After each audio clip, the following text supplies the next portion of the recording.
So in one of my videos, I started it off by saying that girls can be FBI agents, like we can just find anyone. And a bunch of guys were in my comment section being like, guys can do that too. Women aren't special, like, and whatever, the usual. And I didn't really pay it any mind, but then some guy was in my comment section and he was like, oh yeah, if you're so good, then you find something about me. And I was bored and I had free time. So I went on Instagram and looked up his same TikTok handle and found his account. And I just commented, you use the same profile picture on Instagram that you do TikTok. And he was like, do better, find something more personal. And then some girl comes in the comment section and reads this man to filth. She's like, your name is Zach. You grew up in Michigan. You went to NSS high school. You're best friends with Chelsea. She's married to Donovan and they have a kid together. You like Eminem and Tupac.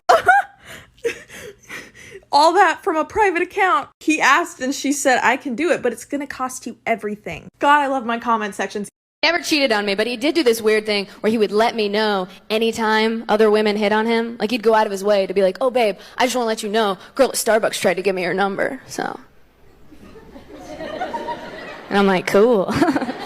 What do you want me to say to that? You want me to fist bump you? Like, nice, bro. Get it. Like, you want me to get jealous, turn into Batman? Like, where is she? Like, what? And he's like, no, I'm trying to be honest with you because I love you. That's what I'm doing. I'm being honest with you. And I'm like, no, you're not. You want me to know that you turned down the option of other people today. You want points for not cheating on me. Like I'm supposed to swoon or something. Like, oh my God, babe. You honored the most basic term of our agreement?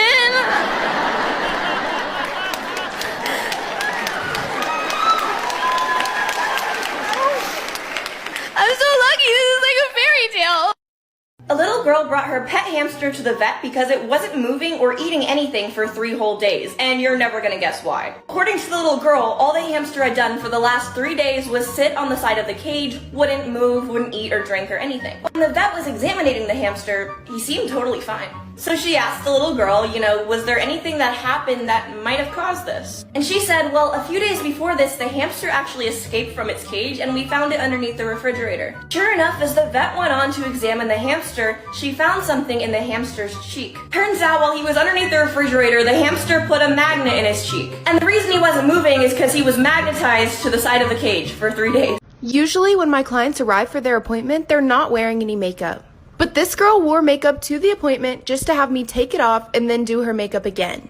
I thought that was a little strange, but after I removed her makeup, I saw her nose. The tip of her nose was bright red and even a little bit deformed. It looked like a really, really bad sunburn. I tried to avoid the area when I started doing her makeup, but eventually I had to put makeup on her nose.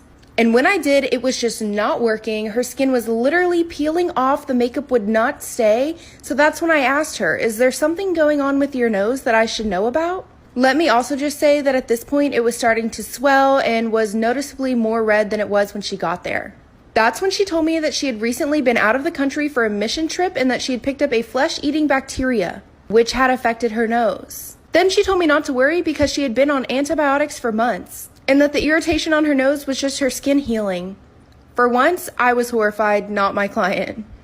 I will never, and I mean never, forget the time that we had a male sub in high school and a girl asked to go to the restroom and he said sure. So she grabbed something and he heard a rapper and he was like, oh, if you're gonna eat candy, you can do it in here, but you have to share with everyone in the class. And she was like, what? And he was like, well, I heard the rapper. And she whips out a tampon, shoves it in his face, and she goes, you want to share? Oh,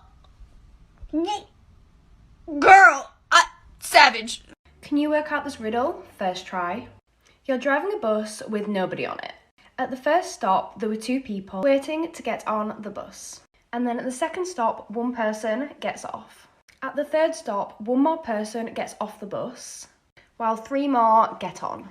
But the question here is, what colour were the bus driver's eyes? Story time about how my boyfriend tried to cheat on me with my fake Instagram account, not knowing it was really me. Disclaimer, is not my story time, it was sending me on Instagram. The funny thing is that when my boyfriend and I got together, I did not want the relationship. He begged me for 6 months to be his girlfriend. And you see, the only reason why I didn't want to was because I knew that he was a player. Every single one of my friends had basically gone out with him. I was just the last girl in the group to go out with him because I always kept saying no. And looking back, he was definitely obsessed with me because I never gave in to him. I was the girl that he couldn't have. During those 6 months, he would hit me up on Instagram every single day. Anytime I posted a story, he would automatically reply to it. He would like and comment on all of my pictures. We also had a lot of mutual friends, so we would end up at the same events and parties. And every time that he would see me in public, he would zero in on me. He would basically ignore all the other girls at the party and make me feel like I was the only one there. And he would constantly compliment me and tell me how beautiful I was, how attracted to me he was, how I was just so different from all the other girls that he had gone out with. Trust me, I knew that he was love bombing me, but eventually after 6 months, I was like, he's gotta be honest. So I decided to give him a chance. And let me tell you, he has been the perfect boyfriend. He's so sweet and considerate. Part 2 of how my boyfriend tried to cheat on me with my fake Instagram and not knowing it was actually me. Disclaimers did on my story time with Cinnamon on Instagram. That's when I opened up my account to see that my boyfriend had DM'd me. First I thought he was joking. When I clicked into the message and I read it, my heart and my stomach sank. He was taking a shot. He thought that I was some sort of influencer. Now when I created the second account, I was already with him. But I really didn't tell him that I was creating it. It was just for fun for myself. I did start gaining followers. I did put in a lot of work into this account, but it was pretty much a visual diary just for me. It just so happens that other girls liked the aesthetic and I started gaining a lot of followers. I had about 10,000.